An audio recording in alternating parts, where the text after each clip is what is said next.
నా భక్తులు ప్రభువు స్వరము స్తుతించబడును గాక. నేను అరుణ్ పిఎస్ మట్కిని. మీ అందరికీ ధన్యవాదాలు.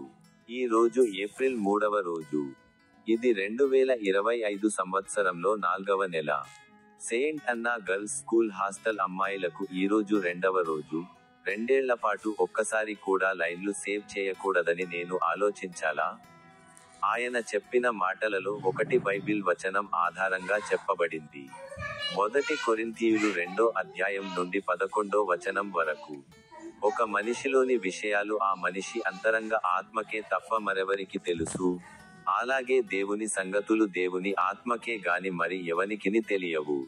1 కొరింథీయులు అర్ధరాత్రి 2:11 అంటే మానవ ఆత్మ జ్ఞానం. ఈ వచనం చెబుతుంది, ఒక మనిషి ఆత్మ అతని ఆలోచనలను మరియు భావాలను ఎరిగినట్లే, దేవుని ఆత్మ దేవుని ఆలోచనలను మరియు భావాలను ఎరుగును. దేవుని రహస్యాలు. దేవుని మర్మములు ఆయన ఆత్మ ద్వారా మాత్రమే బయలుపరచబడతాయని ఈ వచనము మనకు బోధిస్తుంది.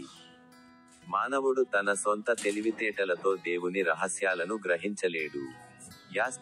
ఆత్మ మార్గదర్శకత్వం. దేవుని మర్మములను మనం అర్థం చేసుకోగలిగేలా మనకు దేవుని ఆత్మ మార్గదర్శకత్వం అవసరమని ఈ వచనం మనకు బోధిస్తుంది. సంక్షిప్తంగా, 1 కొరింథీయులు అర్ధరాత్రి 2:11 దేవుని జ్ఞానం మన మానవ అవగాహనకు మించినదని మరియు దేవుని ఆత్మ మాత్రమే దాని లోతులను కొలవడానికి మనకు సహాయం చేయగలదని మనకు గుర్తు చేస్తుంది. మీ అందరికీ హృదయపూర్వక శుభాకాంక్షలు.